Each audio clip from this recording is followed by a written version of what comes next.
Welcome Welcome. and salutations. Welcome. That's too nice for what we're about to talk about. Oh, World War III pretty much is going to happen, maybe. yeah. You think? Well, I don't know. It could. If not, it'll be something that's going to be really, really, really, really bad for not only America, but for the entire world. More or less them than us. Because you at home, you're not going to feel it. Yeah. Unless you got a person that it's in the military, family member, then yes, it'll hit home. But other than that, it's just regular old Joes like Mike and I. That's deep. Because I didn't even know. Yeah. I did not know you were going to go there. Hey. I mean, I love what you're saying, and do you hear what the man just said? We might be going to World War III, but there's a good chance that we'll be okay. Yep. Life will go on. Even if it's not World War III, it's still going to be another war. Yeah. Let's preface this. We love America. We do. We love living here. We're living the dream. Yeah, we work in a factory, but we're living a pretty good life. Look at the background. This guy built all this stuff. Mamma mia, that's a spicy meatball. Right. Pretty awesome. But the fact is, to be a good American, you need to criticize your government and the horrible things that they do and have been doing for pretty much the founding of the country, unfortunately. Yeah, but things have gotten a lot worse. Yes. A lot worse. Yes. Because people have taken their eyes off the ball. Yeah. People, they took civics class out of schools. Yeah, there's no more. When we were back in the 1980s, we had civics class. Not anymore. Yeah. I mean, mind you, the public education system is not as bad as it thinks. So, as people think. But in general principle, kids are not taught American history. They're not taught government. They're not taught any good things. And they're not taught critical thinking. The bottom line, How to think. You know what's going on with Syria and now with North Korea. But no, people don't know what's going on. Well, let's tell them, shall we? Yeah. Since World War II, we have been the dominating force in the world. Yes, it was, to most people, it was a just war. Okay, they did attack us, and okay, they pulled us into it.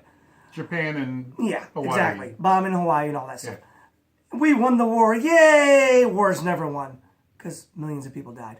But other than that, we're the good guys, right? America, we're the good guys. Do you think that Syria, Assad, and all these people, what do they say? We're the good guys. They're the bad guys. What does North Korea say? But we're the good guys. They're the bad guys. What about even like, dare I say, Iraq? What? Iraq, or maybe terrorist organizations like ISIS might say, we're the good guys. Everybody sees themselves. Everybody sees themselves as just and right. And we don't think that they're right. Yes, they're horrible what they do. And we've said this before about ISIS, and they cut off heads, but so does our number one ally, Saudi Arabia. They cut off heads and cut off hands and burn people to death all the time. Well, actually, they're the worst out of all of them. Well, there's not a single day, almost, that America's not cutting off a head. Exactly. I mean, with our bombs. Yeah, when you bomb people, what happens? Heads get blown off. Heads get blown off. Their arms get blown off. Their bodies get incinerated. You don't think that's torture? You don't think that's horrible? And think of how many... Yeah, and America has been doing that around the world for the last 16 years. Longer, really, but really it's amped up since Iraq. Yeah. It's really amped up. We've been bombing the shit out of Iraq and Afghanistan, yes. American troops went into Afghanistan 16 years ago. And we're still there. Yeah, and there's not a single day somebody's not dying, you know? I mean, and Libya, an entire country, a peaceful country with, universal health care and free college. Free college, we attacked that country and destroyed it, and it barely made the news. Nope, don't care. Don't care. Yeah. Let's take a little context of history. After World War II, since basically...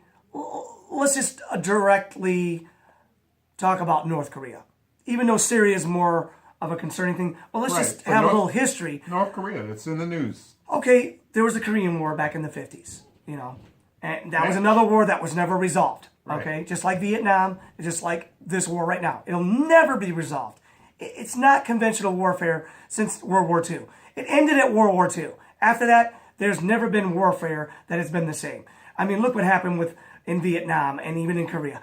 It was never resolved. So since 1958, pretty much what we've been doing, and let's preface this with, okay, oh, but Kim Jong-un and Kim Jong-il, his father, they're dictators. That's irrelevant. It doesn't matter. Yes, it's horrible what he does to his people, but we got to sit there and police them and aim nukes at them constantly. Colin Powell back in the day said if they were even to launch one attack at South Korea, we would literally turn them to a charcoal briquette. The country. The whole country, North Korea, would be gone. We could just decimate them within probably weeks. I don't know if that's a fact, but I'm pretty sure it'd be within weeks. Right. We would just burn them to a crisp, and they're such a big threat. No. Yeah, they have bombs and missiles, but compared to us, they have pea shooters. Right. They're nothing compared to us. Yeah. So since 1958, we've been pretty much threatening them, aiming nuclear. Tell them what we heard just last week about having war games and literally making plans of how we're going to basically take their leader and basically take him out and kill him. And like cutting off his head and all these crazy things that our military has been practicing for years how to do. Before it was Kim Jong-un, it was Kim Jong-il. And before that, it was his grandfather. And we're talking about Korea. But the thing is, everybody's being stirred up by the press that we need to do something about them. We need to... Preemptive strike. Yeah, he's out of control and America needs to step up. Here's what they don't tell you. And this goes on all the time. Yep, We're in their backyard. America, ships. No, not what Trump just said the other day about there's an armada and it's on its way there. And you know turns out it was on its way to Australia. Exactly. But that's irrelevant because there are ships there. In their everywhere. How many bases do we have around the world? No. I know, but I'm just saying, we're everywhere. Yeah. Around, just outside of the neutral zone, just outside of their waterways, are United States military ships, battleships with their aircraft weapons carriers aimed, on the ready, pointed at North Korea, ready to go off. And every year, twice a year, they have war games that they do right in this guy's backyard, showing him, letting him. Yeah, they're letting him know on a regular basis that America is ready and waiting to destroy you and your people. And then on the 15th of April, North Korea has a parade because they're celebrating the founder of North Korea. And they pull out their missiles and all this stuff. And all of a sudden we're like, oh my God, they have their missiles and blah, blah, blah, blah, blah. It's like, shut the fuck up. Stop acting like idiots. So let's fast forward. Right. But people are upset. It actually makes it to our news sometimes. That North Korea has a parade where they parade their weapons down the street. But all countries do that. But in the meantime, America has its military ships all in their backyard. Just like what we're doing in Syria. And practicing war games twice a year, every year. The largest war games in the world are there. Anyway. That's one big problem. Yeah. Screw Kim being the bad guy. And now Syria, the same thing. Okay, if you don't know, then you need to be told. Assad is not the bad guy. Assad has not been gassing his own people. No. Why would Assad gas his own people when he's been winning pretty much the Syria war? Yeah, there's been a war going on for the last 5-6 years. And it's funded by America. America's funding Al-Qaeda now. And ISIS. Look it up. Those are the rebels. The rebels are ISIS. So who do you think did this last bombing? And who do you think did it in 2013? Yeah. The reason why, you got to think outside the box.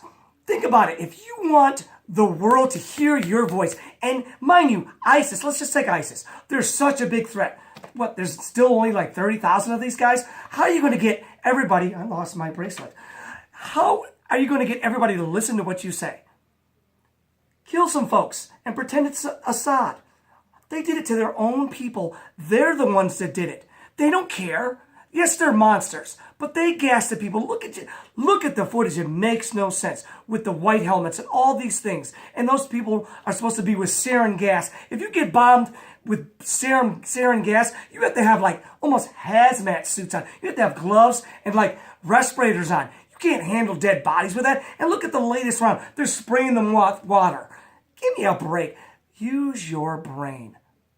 The reason why they did that is to get us involved. They want the United States to be involved. They want us to come in there and start bombing the shit out of, Assad and all this and get him out of power. That's what they want. Assad, why would he do that? Why would he, gas his own people? I keep saying bomb. Right. And what about the guy recently said that it wasn't a bomb, that damn canister was crushed. He analyzed, he's from MIT. Yep. He's a scientist. He analyzed that was not a bomb dropped. They literally crushed that damn canister with some kind of way to release all that gas. But it wasn't sarin gas. No. Yeah, and the white helmets are a scam. Yeah, unfortunately. Yeah. We're all being played, man. That's why we're doing this, to wake people up. Sometimes we beat our heads against the wall. We don't know what to believe sometimes. We got to sit here and just analyze things and think, oh, this is good. No, it's not. Even reliable sources. You can't listen to the news, obviously. Yes, we'll go back to the corporate media. We can't turn on any TV at all. There's no such thing as the liberal media. They want war. You know why? Because it's good for ratings. Yes, profits, baby, profits. It's been that way since Vietnam. Same thing happened in Vietnam, Korea. Ooh, let's get up. Walter Cronkite, yeah, he was a good newsman, but I'm just saying, maybe not him in general, but in general, war is good for business. It's one of the biggest businesses there is. I like Ike. Look what Eisenhower said about, the industrial war complex. It's military industrial. Yeah, there you go. He said it better than I did. I'm all fired up. I'm getting fumble-lipped. We got to go. Wow. But wake up, please. We got to go. I don't want to go to war.